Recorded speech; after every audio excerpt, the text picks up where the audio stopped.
Hello, everyone, and welcome back to the Common Sense Crypto Channel. As with you always, this is Rich doing another video today on XRP. So I hope you're all having a wonderful day today, wherever you are in this great world. We're gonna talk about XRP. And I gotta start with this. SEC delays spot XRP ETF submitted by 21 shares. I honestly think they're delaying these ETFs until the judge makes her decision, till the case is completely wrapped up. But let's wait and see where this goes from here. Speculation alert. There are unconfirmed reports that Ripple may have secretly acquired Circle, the issuer of USDC.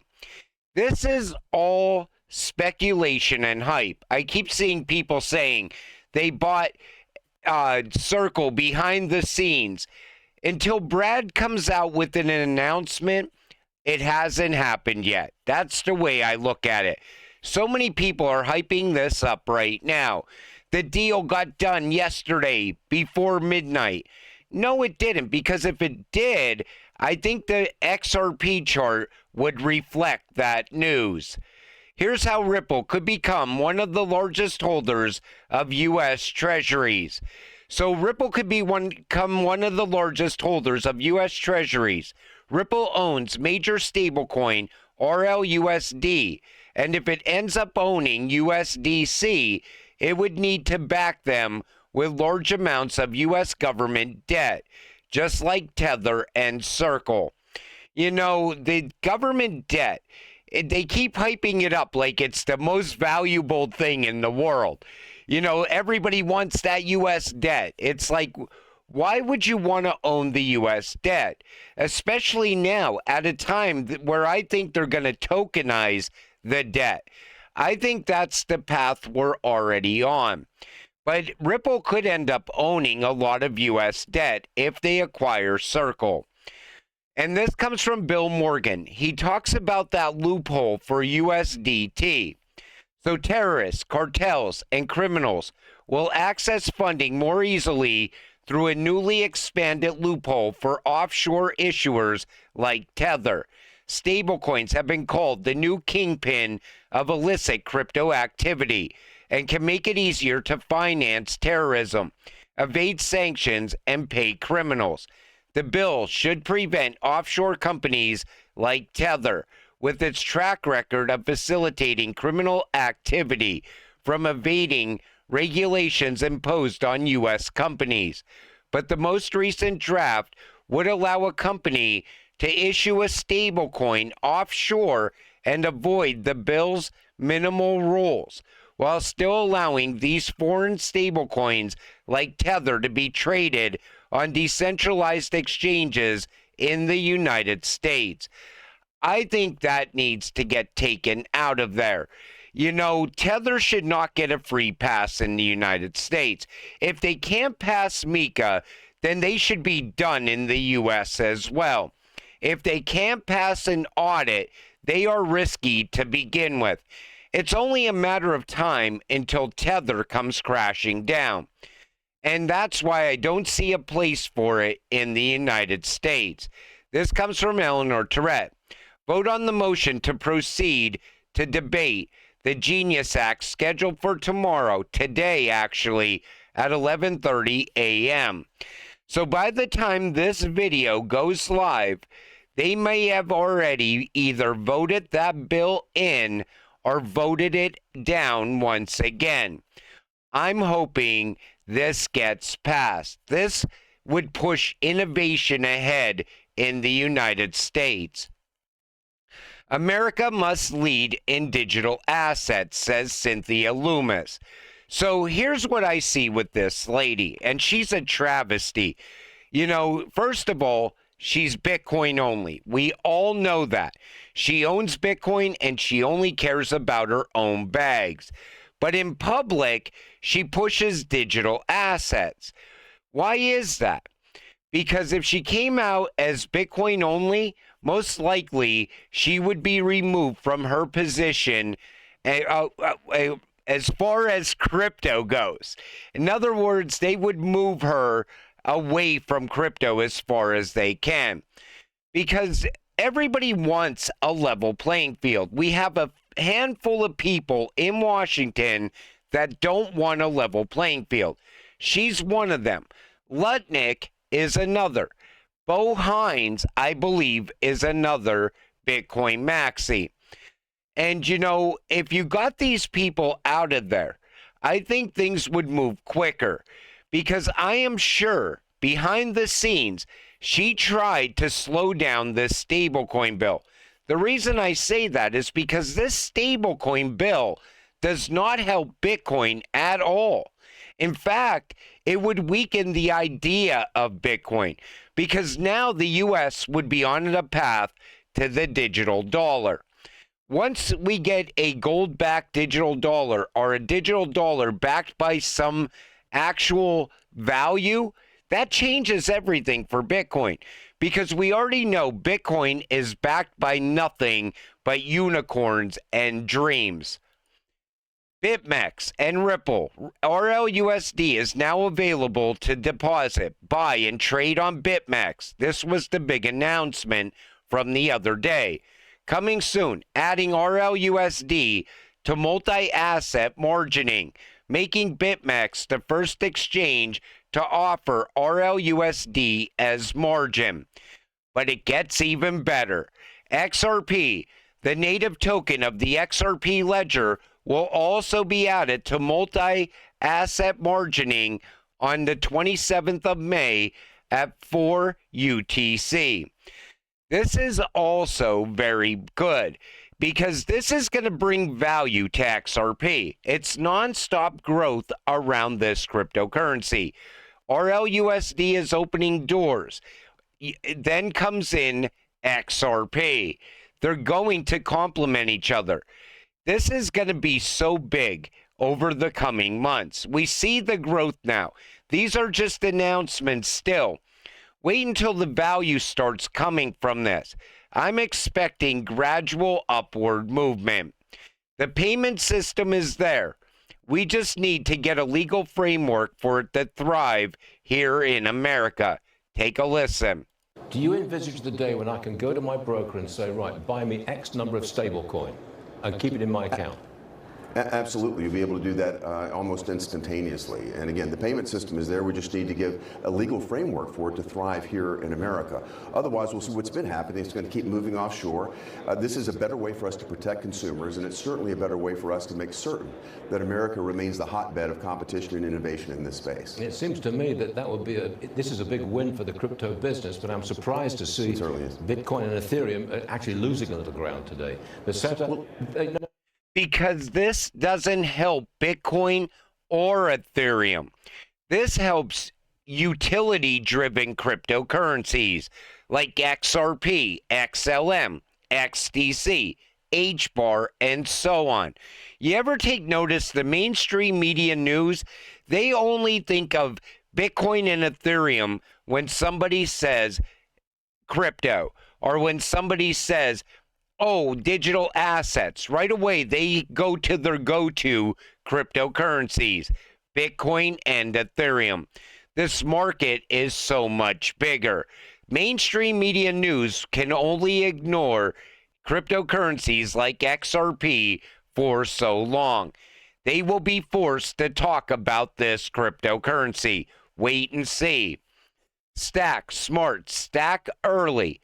XRP, the future only favors the bold. Retire on XRP. 100 XRP, never invest again. 1,000 XRP, never work again. 10,000 XRP, never worry again. Honestly, I don't even think at this point it's going to take 10,000 XRP. Honestly, I mean, you look at everything that's forming right now, and it's all coming together. You know, when I first got into crypto, I had a vision for XRP. I thought to myself, if all of this happens, this is going to be the biggest thing we have ever seen in crypto. And this was back in 2018, 2019. Here we are in 2025, and everything that I thought would happen around this cryptocurrency, it's coming together in real time now. And that's why I said, if you have a great game plan, if you plan on getting passive income from your XRP, there's a good chance that you will never have to work again, ever, because you will be living on passive income and reinvesting some money back into XRP, pushing your passive income higher and higher month over month without ever having to sell any of your XRP. That's where this is going. We are already on the path to becoming our own banks. Robinhood presses SEC for clarity on tokenizing real-world assets and bid for on-chain stock trading. This is great because Robinhood has submitted a 42-page proposal to the SEC requesting regulatory clarity on the tokenization of real-world assets and its potential application to on-chain stock trading. We need regulatory clarity for tokenization as well. Gary slowed down tokenization. And the reason I say that is because when Gary was still at the SEC, he said some tokenized assets can be seen as securities. And that kind of turned off all of these companies that wanted to push ahead with tokenization because they wanted to make sure that they had some clear path forward before they start going full steam into tokenization. This is why regulations are so important in this space. Nothing can move without it. It's like people, they want the wild, wild west, but yet they want mass adoption at the same time. And it doesn't work that way because you need that institutional adoption that's going to lead us to mass adoption. The institutions are going to be the ones opening up all the doors for mass adoption. You know, you're going to have banks offering crypto, custodying crypto, banks offering savings in crypto. Then beyond that, you're going to have the merchants accepting crypto. You're no longer even going to need a bank, in my opinion. There's no reason to have a bank if you have a wallet and you could spend crypto from that wallet directly to a merchant's wallet. There's never going to be a need to deposit money into a bank again. And I think we're already on that path. The only thing that's still slowing us down is the lack of regulations. Ripple CTO explains Bitcoin price spread on Coinbase. So here's what David Schwartz said. Bitcoin is currently $103,500. If you want to buy on Coinbase, they charge $104,500. If you want to sell, it's $101,950. Bitcoin swings over $5,000 in volatile session. The complaint came as Bitcoin briefly surged to 107K, then plunged to 102K, triggering confusion and frustration among retail users. The post quickly gained attention, prompting Schwartz to step in and clarify. So there's David Schwartz helping out the Bitcoin Maxi'S understand what's going on with Bitcoin. Are you placing offers on their order books? Are you using them as a broker to buy and sell? His point is, Coinbase operates in two modes, as an exchange with a visible order book and as a brokerage service with built-in spreads and fees. Users may pay more when using the broker route for speed and simplicity, but it comes at a higher cost compared to placing direct market orders. So it's like you have to understand what kind of trades you're making when you're making trades on Coinbase. And he goes on to say that he drew praise for helping users understand how different transaction methods affect pricing in volatile markets. those spreads can widen significantly as seen during Bitcoin's rapid ups and downs. David understands Bitcoin because David created Bitcoin. And when the Bitcoin Maxi'S finally come to terms with that, they will understand that they're holding the beta test coin. And we are holding the actual Bitcoin when we hold XRP. But we are at a time now where we're going to start to see crypto really break out. I'm expecting Coinbase to have a lot of outages as that happens. This is the one thing I always hated about Coinbase and why I don't use Coinbase. There's better options out there. Uphold, in my opinion, is better than Coinbase, but the fees are higher on Uphold. You know, you have to figure out how you're going to sell your crypto if you're going to sell some of your crypto. Because I could only give you so many options. And some people would argue those options. I could say Coinbase is great and people would say it absolutely sucks. I could say Uphold's great and people would say it absolutely sucks. I say it like this.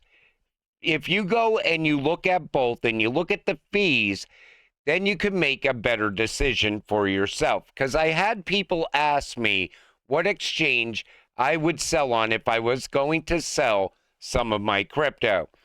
Most likely, I'm going to end up selling some of it off on MEXC. A little bit might get sold on Uphold.